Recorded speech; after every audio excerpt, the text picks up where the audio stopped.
Pemandu wisata ini dilaksanakan yang untuk efektif pelatihannya itu 3 hari. Kemudian hari keempat itu kita lebih pada diskusi saja untuk bagaimana mempersiapkan perencanaan kegiatan pemanduan wisata yang baik. Tindak lanjut dari kegiatan ini. Kalau Bapak Mama mereka masih rasa kurang materi atau apa, nanti hari keempat itu kita lebih kepada diskusi itu ya. Jadi kira-kira masukan apa untuk kegiatan pemanduan wisata ini sehingga kita lihat yang sesuai dengan karakteristik kelompok yang ada di sini. Begitu. Nah, kebetulan juga kemarin sudah sosialisasi ada satu program juga dari kerjasama pemerintah Indonesia sama pemerintah Jerman. Nah, nanti untuk tindak lanjut kegiatan-kegiatan yang masih kurang kita masukkan dalam program itu sehingga mantap. Ya, kalau pergi ke sana, promosi di sana, nanti kita diskusi juga sama teman-teman. Kemarin saya sudah sampaikan kepada Pak Kepala Balai ada testimoni itu kita memberikan masukan balik terhadap produk yang sudah kita hasilkan itu, ya seperti itu. Jadi misalnya kita sudah jual produk-produk untuk dari kelompok-kelompok, kita harus cari tahu ketika itu dijual bagaimana tanggapan semut itu, kemudian juga ada minyak kayu putih. Hanya nanti kita harus lihat secara bersama-sama ya, sehingga produk-produk yang dihasilkan oleh kelompok-kelompok masyarakat yang ada di Kampung Masur itu memang harus menjalin kerjasama yang baik antar masyarakat, begitu. Jadi prinsipnya itu dulu, seperti itu. Kemudian dari hasil produk-produk itu, yang paling penting adalah yang pertama itu nanti akan ada pelatihan juga tentang pemasaran secara digital. Pemasaran digital itu sekarang ada media sosial, ada Facebook, ada YouTube, segala macam. Nah, itu nanti kita belajar tekniknya seperti apa. FGD beberapa waktu lalu, nah itu implementasikan. Gitu. Kalau kemarin kita hanya membuat perencanaan, nah dari perencanaan itu kita harus bikin dia jadi kegiatan seperti ini. Jadi ada interaksi sama kelompok-kelompok masyarakat. Kemudian dalam proses ke depan itu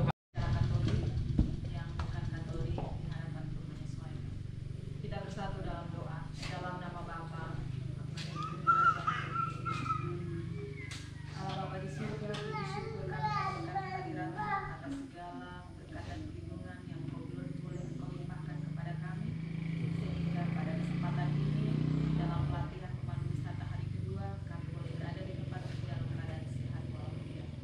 Berkatnya Bapa masih kami harapkan terus berada bersama-sama kami, hadirlah di tengah-tengah kami dalam proses ini dari awal hingga berakhirnya, dan kiranya semua boleh berjalan seturut rencana dan kehendak. Kiranya ya Tuhan tambah mulai lagi. Kita ulang. Selamat siang. 3 ya. Oke. Selamat pagi 1 kali, siang 2 kali, sore 3 kali. Oke, kita mulai agak cepat lagi ya. Selamat sore. Selamat pagi.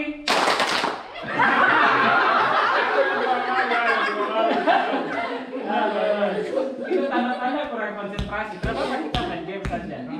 Selamat siang. Selamat pagi.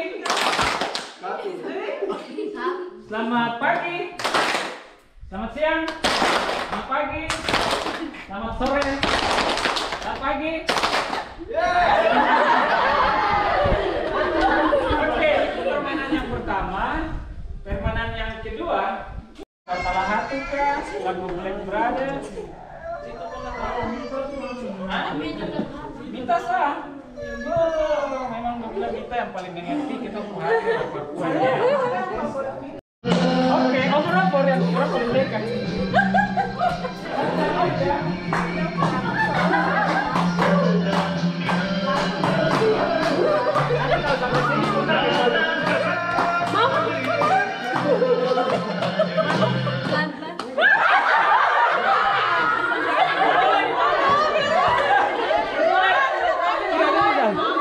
Saudara maju.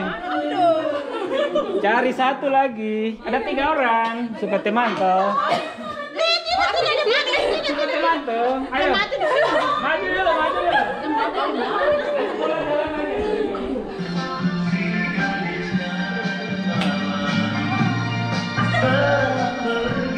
Tadi sampai mana? Putar kembali ya.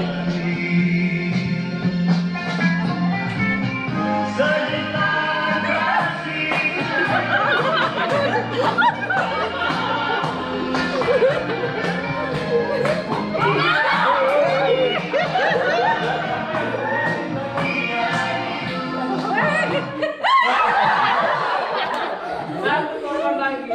Ya.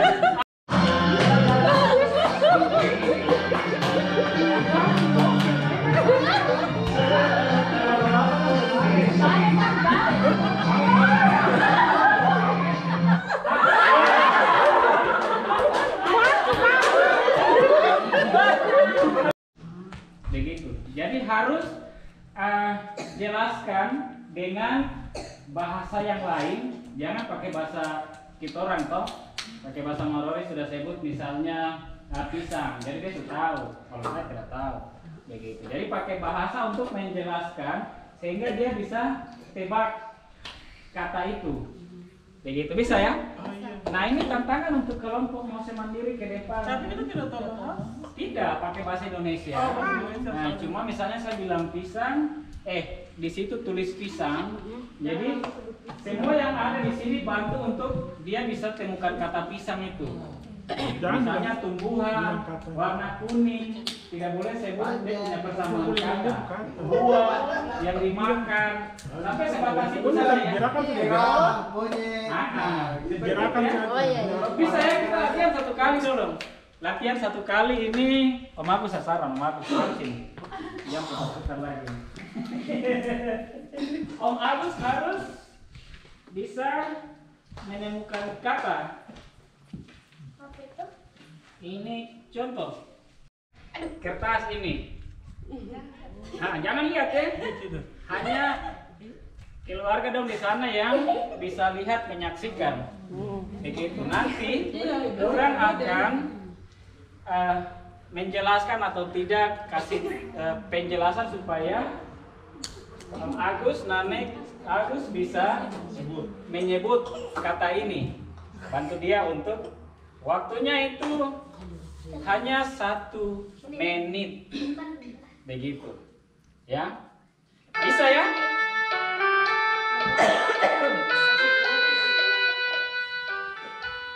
Waktunya 1 menit. Nanti saya mulai hitung. Ini jam di mana ya? Sama punya itu. Nah itu sambil dengar lagu-lagu itu kan. Pohon, hutan, Salah. hutan, alam, alam.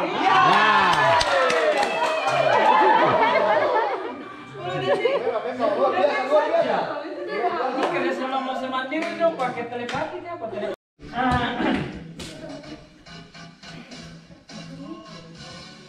5, 4, 3, 2, 1, mulai. Bantu dia. Apa? Mulai kanan. Orang yang biasa mandi air itu di dalam Ya, bisa pakai apa namanya?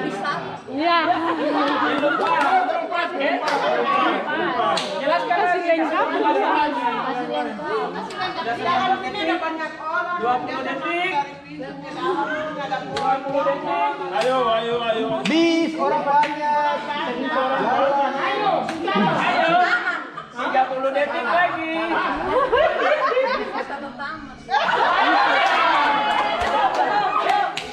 Apa? Ayo. Apa lagi? Ayo. Cepat. banyak orang 10 menit. 10 detik. 3 Yang paling banyak-banyak dibicarakan oleh Asapri. Ayo apa? 3, 5, 4, 3, 2, 1. Terima kasih. Apa jawabnya bukan lihat. Tadi sudah wisata kurang banget wisatawan. Nah, ini masih ada 2 ini. Siap-siap. Tiga. Tidak susah juga. Ingat, tidak boleh kata-katanya sama. Tidak boleh menyebutkan kata yang sama dalam bahasa Malori. Kemudian, ya. Saya hitung. 3, 2, 1, mulai. Apa? Apa? Ayo. Kampung. Apa? Dengar. Kita dengar yang sana. Pasu.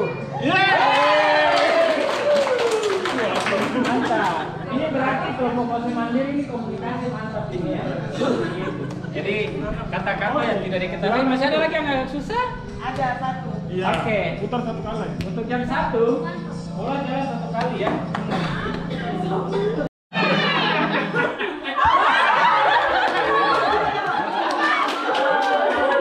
Mas Apri ya, begitu. Jadi silakan ingat-ingat bagaimana mau menjelaskan kata ini. Ya. Siapa pertama? Markus. Yosef. Markus tadi. Begitu. Oke ya, kita berhitung. 3, 2, 1, ya, mulai. Ayo, bagaimana menjelaskan? Tidak boleh pakai. Ayo, jelaskan. Tempat. Ayo, bicara ayo. Apalagi, ayo. Sudah 15 detik. Coba ayo tanya semuanya. Ini kita menjual untuk kita punya kebutuhan apa begitu. Apa itu? Kita sehari-hari datang ke sini kita mencari untuk kita punya kebutuhan apa yang kita mau. Tempat alam. Alam. Ayo, yang dikelola oleh Ose Mandiri itu apa? Lapa. Lagi 15 detik lagi. Ayo. Jelaskan. Tempat yang dikelola Ose Mandiri namanya Online. salah. Lagi. Oke. 5 detik lagi, ayo. 5 detik lagi. Yang memang Anda bicara di sini nih, ayo. Oh, itu bisa. 5, 4, 3, 2, iya. Tepuk tangan dulu, sudah hampir habis. Minum semuanya. Selamat makan.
Nama sampean?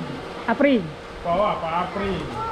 Pak Apri sudah kita sampaikan mengenai program wisata di sini dan kemudian kita akan praktek. Nah, prakteknya nanti kaitannya langsung dengan kita punya tempat wisata seperti apa. Lalu sebagai penyelenggara wisata, ya harusnya kita punya potensi Jawa Timur. Kita tahu orang lain berkenal seperti apa.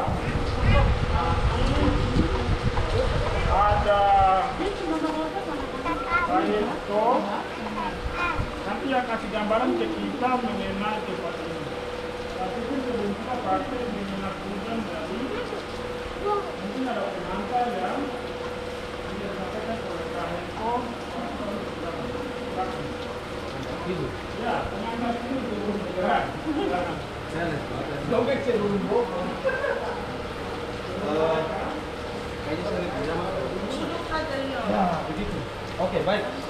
Selamat siang. Selamat siang. Dan selamat siang. Yo, karena kita sudah makan jadi mana ya? Tadi sebenarnya mau lanjut, dia tadi pada waktu bilang kita langsung kah? Mau saya pikir lagi nanti, aduh ini. Nanti dong belum saya dari belakang. Masalahnya perut mungkin apa? Oke, baik. Terima kasih atas kesempatan yang diberikan. Mungkin tadi pertama Mas Afri ini sudah banyak cerita tentang masalah apa namanya kegiatan wisata, kegiatan fasilitas tempat-tempat wisata dan segala macam. Nah, kalau saya mungkin lebih banyak, tidak banyak, sedikit saja mungkin bicara sedikit tentang pemanduan wisata. Oke, kalau yang kita lihat selama ini, Bapak Ibu, kakak, adik-adik lakukan di selama ini apa? Pelayanan wisata atau pemanduan wisata? Pelayanan wisata ya, lebih kepada pelayanan wisata. Tetapi belum banyak melakukan pemanduan wisata. Nah, itu. Jadi pelayanan wisata dan pemanduan wisata itu sedikit berbeda. Kalau pelayanan wisata kan intinya bagaimana kita melayani orang, misalnya memberi kartis, kemudian mengatur mereka punya parkir, kemudian mengarahkan mereka kemana harus mereka berkumpul dan sebagainya. Itu lebih kepada pelayanan. Tapi kalau kita bicara pemanduan itu bagaimana? Jadi pemanduan itu sebenarnya kalau kita pahaminya cukup sederhana saja dari kata pandu. Jadi pandu ini berarti kita mengarahkan ya, kita mengarahkan bagaimana orang itu berwisata supaya mereka merasa dimudahkan dalam berwisata dari sini ke sini, terus mereka ingin mendapatkan tempat-tempat yang bagus, mereka ingin mendapatkan apa namanya fasilitas-fasilitas yang tersedia di lokasi wisata. Tetapi sebetulnya lebih dari itu juga adalah seorang pemandu wisata tugasnya harus memberikan apa ya, istilahnya semacam pemahaman. Ada kalanya banyak pengunjung itu datang, dia ingin mencari tahu sesuatu. Misalnya di bumper ini ada apa begitu. Mungkin mereka bisa lihat apa, pemisai, terus tanaman-tanaman apa, hewan-hewan, terus burung, segala macam. Nah, jadi tugasnya pemandu di situ untuk memberikan pengetahuan tentang apa yang ada di lokasi wisata. Seperti itu. Nah, kemudian seorang pemandu dalam menyampaikan pengetahuan tadi, jadi memang seorang pemandu dituntut untuk memiliki pengetahuan tentang apa? Objek wisata yang ada di situ atau objek wisata yang akan dikunjungi selanjutnya. Jadi pemandu wisata itu tidak hanya misalnya ada di sini saja, bisa jadi misalnya Kakak Mikela menjadi seorang pemandu wisata untuk Kabupaten Merauke. Bisa jadi tamunya itu tidak hanya diantar ke sini, tapi Ibu Mikela bisa memandu dia, mengantar dia ke Rawa Biru, ke Sota, dan seterusnya sampai kembali pulang. Nah, proses perjalanan tadi itu, ketika dia pulang nanti, dia bisa bercerita bahwa wah di sana bagus. Orang tanya bagus karena apa? Di sana ada misalnya bomisai, bisa lihat di sana, tidak usah jauh-jauh kita ke salon. Di sana ada bomisai juga. Terus di sana ada kakak-kakaknya, di sana dia bisa jelaskan bomisai itu begini.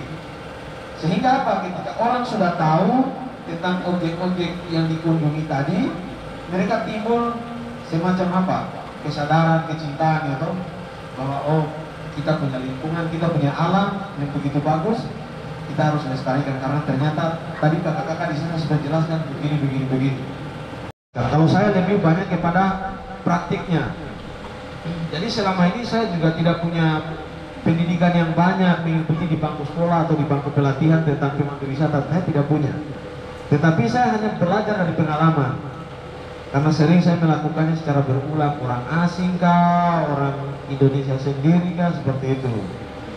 Nah, dan itu saya bisa lakukan itu karena dulu mungkin saya masih sangat muda sekali, masih pucuk gitu. Sekarang saya sudah macam malas-malas, jadi saya ingin tuh ada orang lain lagi yang melakukan hal yang sama. Tidak perlu kita harus bilang kita harus sekolah dulu supaya bisa, ya tidak. Yang penting barang itu kita sering melakukan secara berulang. Contoh misalnya adik-adik yang masih muda-muda ini, cewek-cewek, mungkin di awal-awal mereka tidak tahu bagaimana cara bikin set, ya toh? Tidak harus di bangku sekolah. Tapi memang untuk urusan pemandu wisata itu sebaiknya memang ada semacam